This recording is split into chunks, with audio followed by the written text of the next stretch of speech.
السلام علیکم ورحمۃ اللہ وبرکاتہ۔ اعوذ باللہ السمیع العلیم من الشیطان الرجیم من حمدہ ونفخہ ونفثہ۔ بسم اللہ الرحمن الرحیم۔ سبحانک لا علم لنا الا ما علمتنا انک انت العلیم الحکیم۔ رب اشرح لی صدری ویسر لی امری واحلل عقدۃ من لسانی یفقہوا قولی رب زدنی علما۔ وقال النبی صلی اللہ علیہ وآلہ وسلم من يرد اللہ به خیرا یفقہہ فی الدین۔ اللہم علمنا الکتاب والحکمہ، اللہم فقہنا فی الدین، اللہم وفقنا لما تحب وترضى۔ بسم اللہ الرحمن الرحیم۔ عن ابی العباس عبد اللہ بن عباس رضی اللہ عنہما قال كنت خلف النبي صلى الله عليه وسلم يوما فقال يا غلام إني أعلمك كلمات احفظ الله يحفظك احفظ الله تجده تجاهك إذا سألت فاسأل الله وإذا استعنت فاستعن بالله واعلم أن الأمة لو اجتمعت على أن ينفعوك بشيء لم ينفعوك إلا بشيء قد كتبه الله لك وإن اجتمعوا على أن يضروك بشيء لم يضروك إلا بشيء قد كتبه الله لك قد كتبه الله عليك رفعت الأقلام وجفت الصحف۔ وفي رواية غير الترمذي قال احفظ الله تجده أمامك تعرف إلى الله في الرخاء يعرفك في الشدة واعلم أن ما أخطاك لم يكن ليصيبك وما أصابك لم يكن ليخطئك واعلم أن النصر مع الصبر وأن الفرج مع الكرب وأن مع العسر يسرا۔ یہ عظیم روایت جو آپ کے سامنے ابھی پڑھی گئی ہے، یہ حبر الامہ رئیس المفسرین سیدنا عبداللہ ابن عباس رضی اللہ تعالی عنہما سے مروی ہے، جو رسول اللہ صلی اللہ علیہ وسلم کے چچے زاد بھائی ہیں اور جو رسول اللہ صلی اللہ علیہ وسلم کی خدمت کیا کرتے تھے۔ ایک مرتبہ یہ دیکھنے کے لیے کہ رسول اللہ صلی اللہ علیہ وسلم کے راتوں کا عمل کیسا ہوتا ہے، دن کا عمل تو وہ جانتے تھے، راتوں میں آپ کے عمل کی کیفیت کیا ہوتی ہے، یہ دیکھنے کے لیے وہ اپنی خالہ ام المومنین میمونہ رضی اللہ تعالیٰ عنہ کے گھر میں رات گزارنے گئے۔ ام المومنین رضی اللہ تعالیٰ عنہ آپ کی خالہ تھیں، سگی خالہ تھیں۔ عبداللہ ابن عباس کی والدہ، خالد بن ولید کی والدہ، ام المومنین میمونہ رضی اللہ تعالیٰ عنہ اور عبداللہ ابن شداد بن ہاد کی والدہ، یہ چاروں سگی بہنیں تھیں۔ تو عبداللہ ابن عباس اپنی خالہ کے گھر اس لیے رک گئے کہ دیکھیں رسول اللہ علیہ وسلم کا اعمال شبینہ کیا ہوتا ہے۔ چنانچہ سو گئے۔ رسول اللہ علیہ وسلم جب آدھی رات کے قریب اٹھے، آپ نے طہارت حاصل کی، ہلکا پھلکا وضو کیا اور صلاۃ کے لیے کھڑے ہو گئے، تہجد کے لیے۔ تو یہ بھی اٹھ گئے اور انہوں نے بھی ویسا ہی کیا اور رسول اللہ علیہ وسلم کے جا کر کے بائیں کھڑے ہو گئے، آپ کے بائیں کھڑے ہو گئے۔ جبکہ قاعدہ کیا ہے کہ مقتدی اگر دو ہیں تو مقتدی امام کے دائیں کھڑا ہوگا، وہ بائیں کھڑے ہو گئے۔ تو رسول اللہ علیہ وسلم نے ان کا سر یا ان کا کان یا کندھا پکڑا اور اپنے دائیں کر لیا۔ وہی ایک مرتبہ رسول اللہ علیہ وسلم طہارت کے لیے بیت الخلاء میں تشریف لے گئے، تو عبداللہ ابن عباس نے آپ کے لیے وضو کا پانی رکھ دیا۔ جب آپ باہر تشریف لائے تو دیکھا وضو کا پانی رکھا ہوا ہے۔ ام المومنین میمونہ رضی اللہ عنہ کے گھر ہی یہ بات ہوئی تھی۔ تو پوچھا وضو کا پانی کس نے رکھا؟ تو کہا عبداللہ ابن عباس نے رکھا۔ تو آپ بہت خوش ہوئے اور آپ نے ان کو لپٹا لیا اپنے سے اور آپ نے ان کے حق میں دعا فرمائی، اللہم علمہ الکتاب وفقہہ التأویل، اللہ ان کو کتاب کا علم عطا فرما اور انہیں تفسیر کا علم عطا فرما۔ چنانچہ ساری دنیا اس بات پر متفق ہے کہ تفسیر کے میدان میں عبداللہ ابن عباس سے آگے کوئی نہیں ہے۔ بیشتر تفسیری روایات عبداللہ ابن عباس ہی سے ملتی ہیں۔ تو یہ روایت عبداللہ ابن عباس رضی اللہ تعالیٰ عنہ کی ہے، اور حدیث شریف کے 5ویں نمبر کے بڑے راوی ہیں۔ آپ سے پہلے 4 راوی ابو ہریرہ، عبداللہ ابن عمر، انس بن مالک، عائشہ رضی اللہ تعالیٰ عنہم، یہ 4 راوی آپ سے پہلے 5ویں نمبر پہ عبداللہ ابن عباس رضی اللہ عنہ، جن سے 1660 حدیثیں مروی ہیں۔ انہوں نے یہ عظیم روایت نقل کی ہے اور امت کو سبق سکھایا ہے کہ اللہ سے اگر آدمی اپنا تعلق مضبوط رکھے تو اللہ تعالیٰ اس کو ایسے موقعوں پہ نجات عطا کرتا ہے، نکلنے کا راستہ پیدا کر دیتا ہے، رزق عطا کرتا ہے جو وہ سوچ بھی نہیں سکتا۔ اور یہ کہ بندہ تقدیر پر ایمان رکھے، پھر اپنی والی کوشش کرتا رہے اور اللہ تعالیٰ پر توکل اور بھروسہ رکھے۔ یہ حدیث اسلام کی بنیادی تعلیمات میں سے ایک اہم تعلیم ہے، اور اس کے ذریعے اللہ تبارک و تعالیٰ نے بندوں کو اہم ہدایات دی ہیں، اور رسول اللہ صلی اللہ علیہ وسلم کی زبانی بندوں کو صحیح معرفت سے روشناس کرایا۔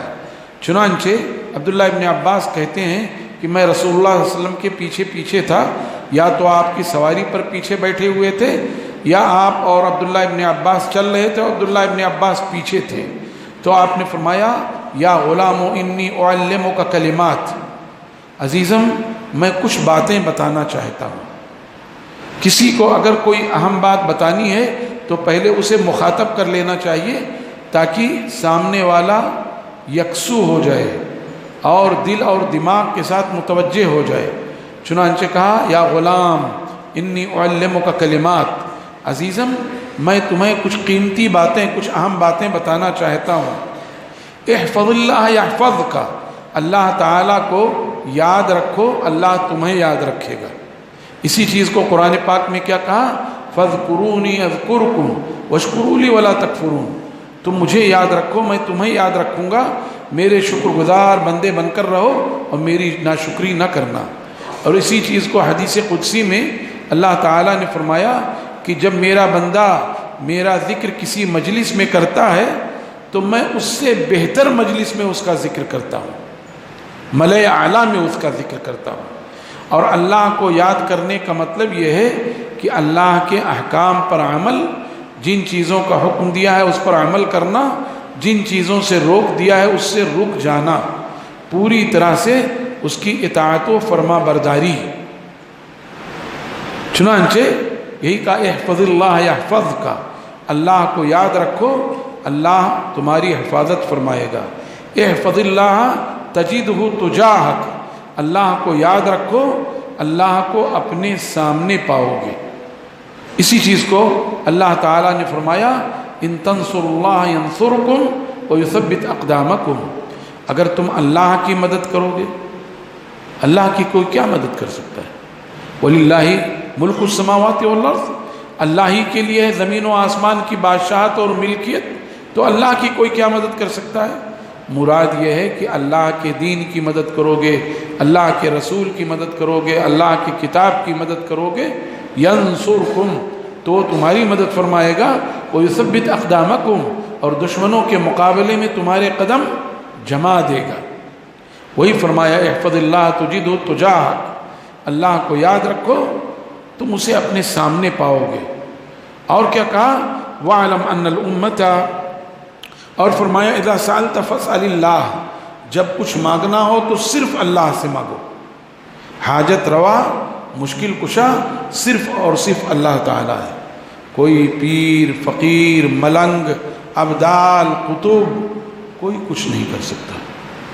جب اللہ کے رسول صلی اللہ علیہ وسلم اس ذات سے جو آپ کو سب سے زیادہ عزیز تھی، جس کے مسکرانے سے آپ مسکرا اٹھتے تھے اور جس کے رونے پر آپ رو پڑتے تھے، اور جس کے دکھ اور تکلیف کو اپنا دکھ اور تکلیف سمجھتے تھے، اور جس کے لیے کہتے تھے کہ جس نے فاطمہ کو تکلیف پہنچائی اس نے مجھ کو تکلیف پہنچائی، اور جس نے علی سے یہ کہا، علی نے ارادہ کیا کہ دوسری شادی کر لیں، تو کہا علی کیا تم اللہ کے رسول کو تکلیف پہنچاؤ گے دوسری شادی کر کے؟ یہ محبت۔ اس کے باوجود فاطمہ سے کیا کہا؟ فاطمہ جو کچھ مانگنا ہے یہیں مانگ لو، وہاں میں تمہارے کسی کام نہیں آ سکتا۔ کیا وہ مسلمان جو اتنے بلند باپ دعوے کرتے ہیں، لمبے لمبے پرچم سجا دیتے ہیں، ان کو اتنی سمجھ نہیں آتی کہ ہادی برحق امام الرسول یہ کہہ رہا ہو جو مانگنا یہیں مانگ لو، وہاں کچھ نہیں کر سکتا؟ اپنے یہ کہتے ہیں بس دامن پکڑ کے مچل جائیں گے۔ وہ بھی نہ ہمارا عمل ان کے عمل کے مطابق، نہ ہمارا قول ان کے قول کے مطابق، نہ ہمارا حلیہ ان کے حلیے کے مطابق، نہ ہمارا طور طریق ان کے طریقے کے مطابق، اور دعویٰ ہے دامن پکڑ کے مچل جائیں گے۔ اور وہ ذات یہ کہہ رہی ہے فاطمہ جو مانگنا ہے یہی مانگ لے، وہاں کچھ کام نہیں آ سکتا۔ امت کو یہ تلقین کی جو مانگنا ہے اللہ سے مانگو، وَإِذَا اسْتَعَنْتَ فَاسْتَعِنْ بِاللَّهِ، اور جو مدد طلب کرنی ہے بس اللہ سے مدد طلب کرو، ہدایت کے لیے اللہ سے مدد طلب کرو، اللہ سے ہدایت مانگو۔ یہ نہیں کہ فلاں بزرگ کے ذریعے آپ ہمارے لیے ہدایت کی دعا کر دیجئے۔ ہاں ٹھیک ہے، کسی نیک شخص سے آپ نے کہا ہمارے لیے ہدایت کی دعا کریے، وہ ٹھیک ہے، لیکن وہ سلسلہ بنا کر کے کہ اس سلسلے سے ہدایت ملے گی، ایسا نہیں ہو سکتا ہے۔ ہدایت براہ راست اللہ کی ذات پر موقوف ہے۔ اللہ کے رسول صلی اللہ علیہ وسلم نے ابو طالب کے ہدایت کی کوشش کی، تگ و دو کیا، محنت کی، نہیں ہو سکا۔ لیس لک من الامر من شیء، آپ کو اس معاملے سے کچھ نہیں لینا دینا۔ انک لا تہدی من احببت ولکن اللہ یہدی من یشاء، آپ کسی کو ہدایت دینا چاہے، آپ جسے پسند کرتے ہیں اسے ہدایت دینا چاہیں نہیں دے سکتے، اللہ کی شان ہے وہ جس کو چاہے ہدایت دے دے۔ تو سلسلوں سے نہیں، براہ راست اللہ سے، اذا استعنت فاستعن باللہ، مدد مانگو تو اللہ تعالیٰ سے مدد مانگو۔ اور کیا کہا؟ اس بات کو ذہن نشین کر لو کہ پوری دنیا مل کر کے اگر تمہیں نفع پہنچانا چاہے تو ہرگز ہرگز نفع نہیں پہنچا سکتی مگر اتنا ہی جتنا اللہ نے لکھ دیا ہوگا، اور پوری دنیا مل کر کے تمہیں نقصان پہنچانا چاہے تو نقصان ہرگز ہرگز نہیں پہنچا سکتی مگر اتنا ہی جتنا اللہ نے لکھ دیا ہوگا، اس سے آگے کچھ نہیں ہو سکتا۔ پوری دنیا مل کر کے نفع پہنچانا چاہے نہیں پہنچا سکتی مگر جو تقدیر میں لکھا جا چکا ہے کہ آپ کو یہ فائدہ ہوگا، اس کے توسط سے ہوگا، اللہ کی توفیق سے۔ اللہ واسطہ بنا دیتا ہے انسانوں ہی کو، علم کے لیے اساتذہ کو واسطہ بنا دیتا ہے، کاروبار کے لیے بڑے کاروباریوں کو واسطہ بنا دیتا ہے۔ یہ اللہ کی مشیت ہے، مشیت تکوینی ہے، مشیت کائناتی ہے۔ معلم کے سامنے طالب علم اگر زانوِ تلمس طے نہ کرے، شاگردی اختیار نہ کرے، نہیں آ سکتا۔ وہ تو اللہ کے مخصوص بندوں کی خصوصیت ہے کہ اللہ نے ان کی تربیت کی ہے۔ رسول اللہ صلی اللہ علیہ وسلم کے لیے جو امی کا لفظ ہے یہ بڑے شرف کی بات ہے۔ امی، ان پڑھ جو آپ کو کہا گیا نا، تو ہمارے بہت سارے بھائی کہتے ہیں ارے وہ وہابی کتنے گستاخ ہیں، رسول اللہ صلی اللہ علیہ وسلم کو ان پڑھ کہتے ہیں۔ ارے بھائی، رسول اللہ صلی اللہ علیہ وسلم کے لیے ان پڑھ پہ آپ گستاخ کہہ رہے ہو، لیکن رسول اللہ صلی اللہ علیہ وسلم نے علوم و معارف کے جو دریا اور سمندر بہائے، وہ تمہارے بڑے بڑے علامہ اس کی بھیک مانگتے ہیں۔ تو اللہ کے رسول کے لیے جو امی کا لفظ استعمال ہوا کہ آپ نے کسی سے کچھ سیکھا نہیں، اللہ نے آپ کی تکریم کی، آپ کو سکھلایا، آپ کو پڑھایا، آپ کے قلب اطہر پر علم و معرفت کے دریا اڈیل دیے۔ تو یہ آپ کے لیے کرم کی بات ہے۔ تو اللہ نے ایسی اسباب بنا دیے کہ کسی کو کسی سے فائدہ پہنچا دیا، مگر کارساز حقیقی اللہ ہے، اسی کے اختیار میں سب کچھ۔ یہ بتا دیا کہ پوری دنیا مل کر تمہیں نفع پہنچانا چاہے نہیں پہنچا سکتی مگر اتنا ہی جتنا اللہ نے لکھ دیا، اور پوری دنیا مل کر نقصان پہنچانا چاہے نقصان نہیں پہنچا سکتی مگر اتنا ہی جتنا اللہ نے لکھ دیا ہے۔ پھر آگے کہا گیا رفعت الاقلام وجفت الصحف، صحیفے خشک ہو گئے ہیں، قلم اٹھا لیا گیا، صحیفے خشک ہو گئے، تقدیر لکھ دی گئی۔ یہ تو ترمذی کی روایت ہے. اور ترمذی کے علاوہ اور جو دوسرے محدثین نے عبداللہ ابن عباس سے نقل کیا اس میں کیا ہے؟ احفظ اللہ تجدہ امامک، اللہ کو یاد رکھو اسے اپنے سامنے پاؤ گے. جو اللہ کو یاد رکھے پوری کائنات اس کی غلام ہو جاتی ہے. عقبہ ابن عامر رضی اللہ تعالیٰ عنہ صحابہ کرام کے ایک لشکر کو لے کر، اور اس میں تابعین بھی تھے، رسول صلی اللہ علیہ وسلم کی وفات کے بعد کا واقعہ ہے، لشکر لے کر آپ گئے، جنگل سے گزر ہوا، رات ہو گئی، جنگل میں ٹھہرنا تھا. بلند آواز سے انہوں نے کہا جنگل کے جانوروں، رسول اللہ صلی اللہ علیہ وسلم کے اصحاب یہاں آئے ہوئے ہیں اور وہ آج کی رات اس جنگل میں گزارنا چاہتے ہیں، لہٰذا یہ جنگل تم خالی کر دو. تاریخ نے لکھا ہے، حافظ ابن کثیر نے البدایہ والنہایہ میں لکھا اور دوسرے مفسرین نے لکھا ہے کہ شیرنیاں اپنے بچوں کو اپنے کوکھ میں دبا کر کے نکل رہی تھی، جنگل انہوں نے خالی کر دیا. معاذ بن جبل رضی اللہ تعالیٰ عنہ غالباً ہے، یا بہرحال حدیث کے راوی جابر بن عبداللہ ہیں کہ رسول اللہ صلی اللہ علیہ وسلم نے 300 صحابہ کو بھیجا تھا ساحل سمندر کی لشکر کی کفار کی نگرانی کرو. کفار کی نگرانی کے لیے ایک لشکر بھیجا جس میں 300 افراد تھے اور توشہ بہت تھوڑا تھا. ابو عبیدہ ابن الجراح رضی اللہ تعالیٰ عنہ اس کے امیر تھے، جو عشرہ مبشرہ میں تھے، امین الامہ ہیں. آپ نے ایک تھیلی میں تھوڑا سا کھجور دے دیا، بس وہی ایک تھیلی تھی اور کچھ نہیں تھا، زیادہ راہ کی کمی تھی.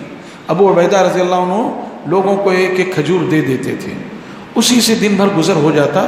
صحابہ کرام کہتے ہیں کہ ہم وہ کھجور چوستے رہتے، ختم ہو جاتا، پانی پی لیتے، پھر وہی گٹھلی منہ میں چباتے رہتے تاکہ تسلی رہے.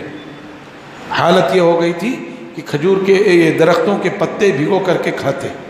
یہی کیفیت تھی کہ ایک دن اچانک سمندر کے کنارے دیکھا ایک ٹیلا نما کوئی چیز ہے. قریب گئے تو پتہ چلا کہ وہ ایک بڑی سی مچھلی عنبر سمندر نے باہر پھینک دیا تھا اس کو، اور 300 لوگ اس سے کھاتے رہے. 15 دن سے زیادہ اس سے کھایا. اس کی اتنی بڑی مچھلی تھی کہ اس کی آنکھ میں، ابو عبیدہ رضی اللہ عنہ نے حکم دیا، اس کی آنکھ میں 13 لوگ بیٹھ گئے. دو پسلی کی ہڈی ایسے جوڑ دی گئی تو لشکر کا جو سب سے اونچا اونٹ جو تھا اس پر سب سے لمبے آدمی کو بٹھایا گیا، وہ اس کے نیچے سے گزر گیا. اندازہ کریں کتنی بڑی مچھلی تھی. 15 روز تک، اس سے زیادہ، بلکہ وہ سفر 1 مہینے کا تھا. 15 روز سے زیادہ لوگوں نے اس مچھلی سے کھایا، تینوں ٹائم کھایا. 300 افراد تھے اور مدینہ طیبہ آنے لگے تو اس میں سے لے کے بھی آئے. اور رسول اللہ صلی اللہ علیہ وسلم سے جب ذکر فرمایا تو آپ نے فرمایا وَمَن يَتَّقِ اللَّهَ يَجْعَلْ لَهُ مَخْرَجًا وَيَرْزُقْهُ مِنْ حَيْثُ لَا يَحْتَسِبُ. جو اللہ کا تقوی اختیار کرتا ہے، اللہ کو یاد رکھتا ہے، اللہ تعالیٰ اس کے لیے نکلنے کے راستے پیدا کر دیتا ہے، ایسی جگہ سے روزی دیتا ہے کہ وہ سوچ بھی نہیں سکتا. پھر آپ نے پوچھا اس میں سے کچھ ہو تو مجھے بھی کھلاؤ. صحابہ کرام نے آپ کو بھی کھلایا. تو وہی فرمایا تعرف الی اللہ فی الرخاء یعرفک فی الشدہ.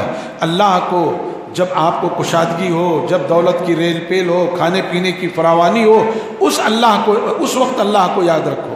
دھینگا مشتی میں نہ رہو، ادھر ادھر نہ رہو کہ اب دولت کی فراوانی، کھانے پینے کی جو ہے بہتات ہے، کیا یاد کرنا. ارے روزہ تو وہ لوگ رکھیں جن کے پاس نہ ہو. ایسے کئی بدبختوں کو میں جانتا ہوں اپنے علاقے کے، جب ان کو ڈانٹتے تھے ہم روزہ، ارے مولانا اللہ کا فضل ہے، کھانے پینے کے لیے بہت کچھ ہے، کھانے پینے کے، یعنی وہ کمبختے یہ سمجھتے تھے کہ جس کے پاس نہ ہو وہ روزہ رکھے. اپنے علاقے میں ایسے نالائقوں کو بہت جانتا تھا. تو میں نے ایسے لوگوں کو کھڑے کھڑے عیدگاہ سے نکال دیا تھا. ایک آدمی 10 نمبری ڈاکو تھا، اس کو میں روز سمجھاتا تھا. ایک دن اس نے مجھ سے کہا، 25 رمضان کی بات تھی، لوگ دن میں روزہ رکھتے ہیں، میں رات میں روزہ رکھتا ہوں. پھر اس کے بعد میں اس کے گھر نہیں گیا، میں روز جاتا تھا، گاؤں میں گشت کرتا تھا، سمجھاتا تھا طالب علمی کے زمانے میں. تو جب اس نے یہ کہہ دیا کہ میں رات میں روزہ رکھتا ہوں تو پھر چھوڑ دیا. اور چونکہ بدماش تھا تو عیدگاہ میں سب سے اگلی صف میں جا کے بیٹھتا تھا اپنی دبنگی سے. تو میں نے کہا بھائی اللہ تبارک و تعالیٰ کی سنت یہ ہے کہ جو لوگ دن میں روزہ رکھتے ہیں ان کی عید دن میں ہوتی ہے، جو لوگ رات میں روزہ رکھتے ہیں ان کی عید رات کو ہوتی ہے۔ تو وہ سمجھا ہوگا کہ غصہ ہو گیا اور بولا کھڑا اور میں جا رہا ہوں۔ میں نے کہا جاؤ۔ گیا، ادھر ادھر گالی والی دیتا رہا۔ میرے خاندان کے لوگ غصہ ہوئے کہ تمہاری وجہ سے خاندان کو گالی ملی۔ میں نے کہا کوئی پرواہ نہیں، چھوڑو، یہ سب ثواب کی بات ہے۔ تو ایسے بھی کم بختے ہیں کچھ۔ یہاں کیا کہا گیا کہ اللہ کو اپنی فراوانی میں، اپنی کشادگی میں یاد رکھو، اللہ تو تمہیں تمہاری سختی میں یاد رکھے گا۔ جب مشکلات ہوں گے اس وقت اللہ تمہیں یاد رکھے گا۔ اور کیا کہا، اس بات کو یہ جان لو کہ جو چیز تمہیں نہیں مل سکی تھی وہ ملنے والی تھی بھی نہیں۔ وَعْلَمْ أَنَّمَا أَخْطَاكَ لَمْ يَكُنْ لِيُصِيبَكَ، جو تمہیں چھوٹ گئی تم سے وہ تمہیں ملنے والی نہیں۔ وَمَا أَصَابَكَ لَمْ يَكُنْ لِيُخْطِئَكَ، اور جو تمہیں ملنے والی ہے وہ تم سے جا نہیں سکتی، مل کر رہے گی، وہ تمہیں مل کے رہے گی۔ ایسا نہیں ہو سکتا ہے کہ نہ ملے۔ اچھائیاں ملنے والی ہیں، مل کے رہیں گی، تکلیف ملنے والی ہے، مل کے رہے گی۔ اور کیا کہا، وَعْلَمْ أَنَّ النَّصْرَ مَعَ الصَّبْرِ، قیمتی نسخہ بتایا اللہ کے رسول نے، یاد رکھو مدد تو صبر کے ساتھ ہے، صبر کرو گے تو اللہ کی مدد آئے گی۔ ان اللہ مع الصابرین۔ اور فرمایا وَأَنَّ الْفَرْجَ مَعَ الْكَرْبِ، اور کشادگی جو آئے گی وہ تکلیف کے بعد آتی ہے۔ وَأَنَّ مَعَ الْعُسْرِ يُسْرًا، اور یہ یاد رکھو کہ ہر مشکل کے بعد آسانی ہے۔ تو اس حدیث میں اللہ کے رسول صلی اللہ علیہ وسلم نے ہمیں کئی قیمتی باتیں بتائی ہیں۔ اللہ کو یاد رکھو، اللہ تمہیں یاد رکھے گا۔ اللہ کو یاد رکھو، اللہ کو اپنے سامنے پاؤ گے۔ جو کچھ مانگنا ہے اللہ سے مانگو، جو مدد طلب کرنی ہے اللہ سے مدد طلب کرو۔ یاد رکھو جو کچھ نفع ہے اللہ کی طرف سے ہے، کوئی کچھ نہیں دے سکتا۔ جو کچھ نقصان ہے اللہ کی طرف سے، تمہارا کوئی کچھ بگاڑ نہیں سکتا۔ اور یہ کہ جو ہے جو ملنے والی چیز ہے وہ تمہیں مل کر رہے گی۔ اور کشادگی میں اللہ کو، مالداری میں اللہ کو یاد رکھو، اللہ تمہارے فقر و فاقہ میں تمہیں یاد رکھے گا۔ اور صبر کرو گے تو مدد آئے گی، تکلیف پر صبر کرو گے کشادگی آئے گی، ہر مشکل کے بعد آسانی ہے۔ اللہ سے دعا ہے کہ اللہ تعالی ہمیں اس حدیث پاک پر اور دیگر رسول اللہ صلی اللہ علیہ وسلم کی تمام احادیث صحیحہ پر عمل کی توفیق عطا فرمائے۔ اقول قولی ھذا واستغفر اللہ لی ولکم ولسائر المسلمین فاستغفروه من كل ذنب انه هو الغفور الرحیم، وصلی اللہ وسلم وبارک علی نبینا محمد وعلى آلہ وصحبہ اجمعین، والسلام علیکم ورحمۃ اللہ وبرکاتہ۔